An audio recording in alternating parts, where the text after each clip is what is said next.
মমতা দিও বেছে নিক, কি করবে? অভিষেককে নিয়ে থাকবে, না আমার মতো যারা অভিষেকের প্রতি যারা ক্ষুব্ধ তাদের নিয়ে থাকবে? This is hard decision to take. কার্যত গোটা তৃণমূল এখন অভিষেকের বিরুদ্ধে ফুঁসছে। অভিষেকের বিরুদ্ধে অভিযোগ তুলে দল এবং মমতার সঙ্গ ছাড়ছেন একের পর এক সাংসদ, বিধায়ক। এর মধ্যেও যে গুটি কতক নেতা মমতার পাশে ছিলেন, কল্যাণ বন্দ্যোপাধ্যায় তাদের মধ্যে অন্যতম। কিন্তু এবার কল্যাণ বন্দ্যোপাধ্যায়ও চরম হুঁশিয়ারি দিয়ে বললেন, হয় অভিষেক নয় আমরা। ঘটনার সূত্রপাত সইজাল মামলা নিয়ে।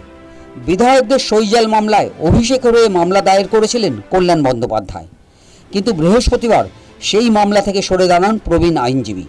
অভিষেকের দুর্ব্যবহারের কারণেই তিনি সরে দাঁড়িয়েছেন, অভিযোগ করেছেন কল্যাণ। ডাস্টবিন হিসেবে ট্রিট করো না, আমাকে বলে দাও ঘন্টাখানেকের মধ্যে আমি করবো।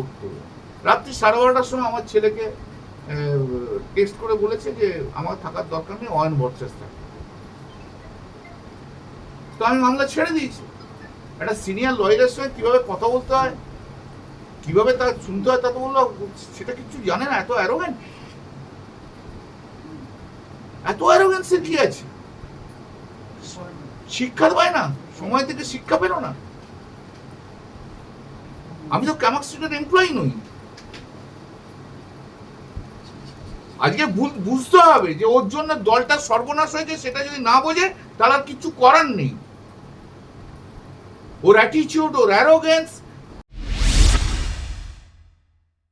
কল্যাণ শুধু নিজেই সরেননি, একই সঙ্গে উত্তরপাড়া কেন্দ্রের তৃণমূল প্রার্থী, আইনজীবী এবং কল্যাণ বন্দ্যোপাধ্যায়ের ছেলে শীর্ষণ্য বন্দ্যোপাধ্যায়ও মামলা থেকে সরে দাঁড়িয়েছেন।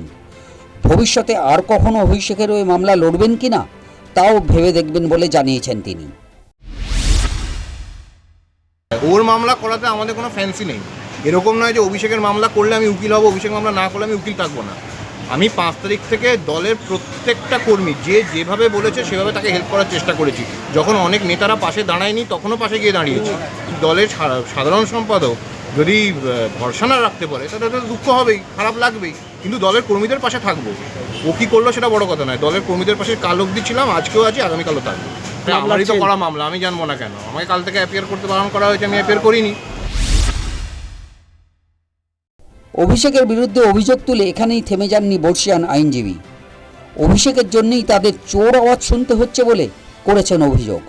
এসি ঘরে বসে অভিষেক রাজনীতি করেন বলেও কটাক্ষ করেছেন কল্যাণ। আর ওর জন্য আজকে আমাদের চোর চোর চোর চোর চোর চোর শুনতে হচ্ছে। Life is under threat. যেখানে যাচ্ছি সেখানে কেউ না কেউ ইয়ে করছে।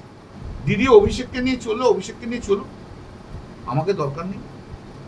আর অভিষেককে বাদ দিয়ে দিদি চলে যদি, আমি দিদির পাশে আছি। যদি একটা অভিষেক বন্দ্যোপাধ্যায় এয়ার কন্ডিশন ঘরে থাকার ছেলে, অভিষেক বন্দ্যোপাধ্যায় তো জানে না কত পরিশ্রম করতে, কি করতে হয়। ও সবাইকে ধরে নিয়েছে ওরও ক্যামাক স্ট্রিটের এমপ্লয়ি। হবে না এসব, আমি পারবো না। আমিও সহ্য করতে করতে একটা সময় একটা ইয়ে এসে গেছি। 2022-এ আমি এই কথা বলেছি, আপনাদের সবাইকার কাছে সেই ভিডিও আছে। নতুন করে আমি কিছু বলছি না, কিন্তু আমি তো সবসময় বলেছি আমি দিদির সঙ্গে আছি, সব কিছু আমি সহ্য করছি। কিন্তু সহ্য করার পরে অভিষেক ব্যানার্জি যদি এইরকম কাজ করে, অ্যারোগেন্সি দেখায়, হুইমজিক্যাল হয়, সবাইকে এমপ্লয়ি ধরে নেয়, তাহলে করা সম্ভব নয়। বিধানসভা নির্বাচনের ফল প্রকাশের পর মমতা বন্দ্যোপাধ্যায়ের পাশ থেকে সরে গেছেন একের পর এক নেতা মন্ত্রী। দলের সেই দুর্দিনেও মমতার পাশে থেকে লড়াই করছিলেন কল্যাণ বন্দ্যোপাধ্যায়। অভিষেকের বিরুদ্ধে অজস্র অভিযোগ উঠলেও কল্যাণ বন্দ্যোপাধ্যায় তার বিরোধিতা করে গেছেন। এবার কি সেই কল্যাণও হাল ছাড়লেন? অভিষেককে ছাড়তে বলার যে কঠিন শর্ত দিয়েছেন কল্যাণ, তা কি মানতে পারবেন মমতা বন্দ্যোপাধ্যায়, নাকি কল্যাণকেই ছাড়বেন তিনি?